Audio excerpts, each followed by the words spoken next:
અમુક ધારણાઓ આપણે એવું ઈચ્છીએ છીએ કે એ વંશ પરંપરાગત ચાલે, પછી એ કોઈ બિઝનેસ હોય, કોઈ રીતિ, કોઈ રિવાજ હોય, ઇટ્સ ઓકે, કોઈ રીતિ રિવાજ, કોઈ બિઝનેસ હોય, કોઈ વંશ પરંપરાગત કોઈનો ધંધો હોય, તો એ વસ્તુ બરાબર છે. પણ સમય જતાં આપણે જ્યારે એવું વિચારવા લાગીએ કે કોઈ પણ તકલીફ વંશ પરંપરાગત ચાલે, તો એ માનસિકતા ખરેખર આપણે બદલવાની જરૂર છે.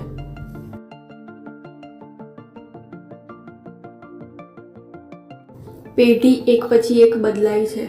વંશ પરંપરાગત આપણે જેને કહીએ છીએ, આપણે જ્યારે અત્યારની જનરેશન જ્યારે મોટી થશે ત્યારે એવી આશા ના રાખી શકીએ કે જ્યારે અમારા જમાનામાં અમે આમ કર્યું હતું, તેમ કર્યું હતું.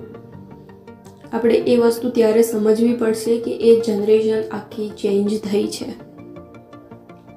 એક નવી વહુ પરણીને આવે એટલે થોડાક ટાઈમ સારી રીતે રાખે, પછી સાસુ છે પોતાના જમાનાના ઉદાહરણ આપવા લાગે છે, પોતાના જમાનાના દાખલાઓ આપવા લાગે છે કે અમને તો આટલી તકલીફ પડી હતી, આટલી તકલીફ પડી હતી.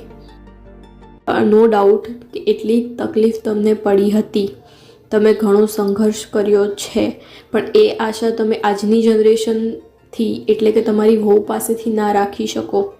જો તમે એવી આશા તમારી વહુ પાસેથી રાખતા હોય તો સ્વાભાવિક છે એ આશા તમે તમારી દીકરી પાસેથી પણ રાખવી જોઈએ કે અમારા જમાનામાં તો અમને આટલી તકલીફ પડી હતી, તો તમારે પણ અત્યારે એ જ સંઘર્ષ કરવો જોઈએ.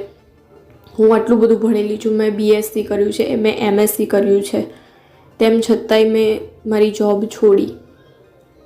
સલામ છે તમારા જજ્બાને, સલામ છે તમારી હિંમતને કે તમે તમારા ઘર પરિવાર માટે તમારું ભવિષ્ય દાવ પર લગાવ્યું. પણ તમે તમારી છોકરી પાસેથી એ આશા ન રાખી શકો કે મેં મારી નોકરી છોડી તો તું તારી પણ છોડ. તમારે એ સમજવું પડશે કે તમારા જમાનામાં એ સિચ્યુએશન એવી હતી કે તમે એમનો સામનો કર્યો. અત્યારની સિચ્યુએશન એવી છે કે તમે જે તમારા વખતમાં કર્યું છે એ તમે સામેવાળાની પેઢી ઉપર ના થોપી શકો. જો તમે વહુ પાસેથી એવી આશા રાખતા હોય કે ભાઈ મેં નોકરી છોડી, હું આટલું બધું ભણેલી છું, તેમ છતાંય તો સાસરીમાં તો આવું જ હોય, તો આ આશા તમારે દીકરી પાસેથી પણ રાખવી જોઈએ કે હું આટલું બધું ભણેલી છું, મેં મારી નોકરી છોડી, તો લગ્ન પછી તારે પણ નોકરી નથી કરવાની, તારે છોડી દેવાની છે. આજકાલની જે જનરેશન છે ને એ ટાઈપનો માહોલ ઊભો થાય છે કે બધાની વિચારધારા બદલાઈ છે, પણ માત્ર ને માત્ર પોતાની દીકરી સુધી સીમિત છે, પોતાની વહુ ઉપર કોઈ લાગુ જ નથી પાડતું. ઉદાહરણ આપવામાં આવે છે કે અમને આમ તકલીફ પડી છે, તેમ તકલીફ પડી છે. પોતાને એટલી બધી તકલીફ પડી ગયા પછી મા બાપ ઈચ્છે છે કે જે તકલીફ અમે વેઠી છે એ અમારી દીકરીને ના પડે, અમારા છોકરાને ના પડે. એટલા માટે એને ભણાવે ગણાવે છે અને એને પોતાના પગભર કરે છે કે અમને તો પડી ગઈ પણ ચલો તમે એમાંથી બહાર નીકળો.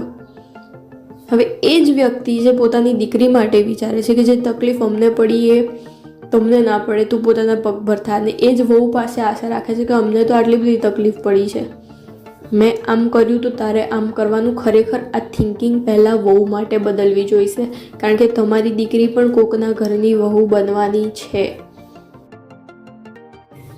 કંઈ બી તકલીફ થાય ને એટલે એ ઉદાહરણ આપવા માંડશે, એમનાથી કંઈ ખોટું બોલે છે એટલે તરત કહેશે કે મારા સાસુ પણ મારી સાથે આમ જ કરતા હતા. કોઈ સગાવાલા કે કોઈ બીજા વ્યક્તિથી બોલે છે એટલે મારા નણંદ, મારા સગાવાલા બી મારી સાથે આમ જ કરતા હતા. પણ એ એવું નહીં ઈચ્છે કે જે વસ્તુ મારી સાથે થઈ છે ત્યારે મને તકલીફ થતી હતી, તો સ્વાભાવિક વસ્તુ છે કે જે વસ્તુ આજે છોકરી આવી છે એની સાથે થાય છે તો તકલીફ એને પણ થાય છે. આપણે બસ એને ઉદાહરણો આપીને ચૂપ કરી દઈએ છીએ. આ વસ્તુને આપણે વંશ પરંપરાગત ધકેલીએ છીએ કે જે વસ્તુ મારી સાથે ચાલુ રહી એ વસ્તુ બી મારી વહુ સાથે ચાલુ જ રહેવી પડે. હવે સ્વાભાવિક વસ્તુ છે, એ વખતમાં તમારી સાથે કદાચ કોઈ મિસબિહેવ કરતું હતું, તમને નહોતું ગમતું, તો ત્યારે એને તમે સ્વાભાવિક વસ્તુ છે તમે કદાચ જતી કરી દો, પણ તમારા મનમાં ઈર્ષ્યા કે ગુસ્સો તમારા મનમાં બી સામેવાળું વ્યક્તિ મનમાંથી પણ એક સમયે ઉતર્યું હશે. તો આજે જે સગાવાલા કોઈ પણ વ્યક્તિ તમારી વહુ સાથે મિસબિહેવ કરે છે, ખરાબ વર્તન કરે છે, તો એ વ્યક્તિ તમારી વહુના મનમાંથી પણ ઉતરવાનું જ. તો એ વ્યક્તિ તમારી વહુના મનમાંથી ન ઉતરે એની જવાબદારી તમારી છે કે જે વસ્તુ મેં સહન કરી છે એ મારી વહુને હું નહીં કરવા દઉં.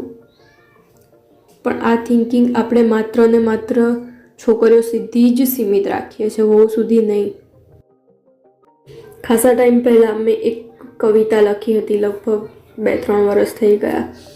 એક દીકરીઓ ઉપર છે, એ પછી પોતાના ઘરે હોય કે પોતાના સાસરીમાં હોય, કે દીકરી છું તો શું થયું, મને પણ થાક લાગે છે. જ્યાં હોય ત્યાં મારી સાથે અન્યાય, મારા ગુનેગારોને પણ ક્યાં પાપ લાગે છે. હવે તો કોઈને ત્યાં દીકરી જન્મે ને તો ખબર સાંભળીને પણ આઘાત લાગે છે.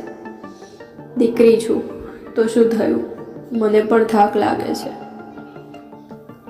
જન્મતાની સાથે જ મને ઢાંકવી પડે છે, જન્મતાની સાથે જ મને ઢાંકવી પડે છે, સાચવીને કોઈ તિજોરીની જેમ રાખવી પડે છે.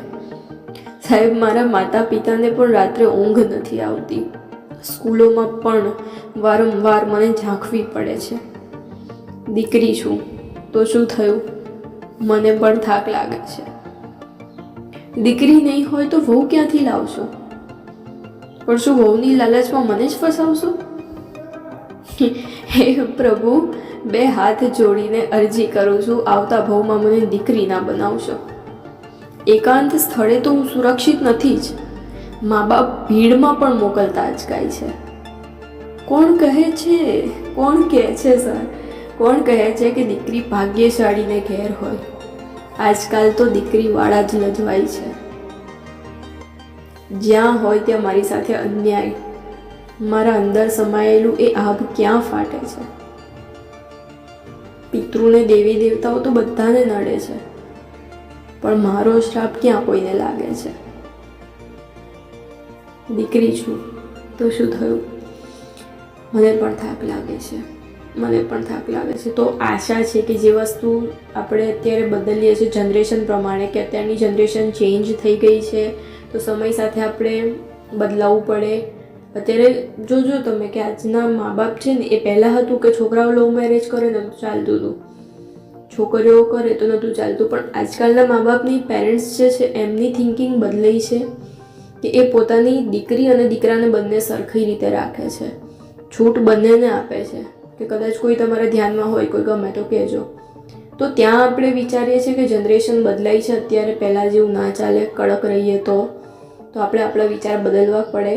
તો આશા છે કે આ જ થિંકિંગ આપણે એક વહુ પ્રત્યે રાખીશું કે જે અમારી પાસે સાથે થયું એ એની સાથે ના થાય.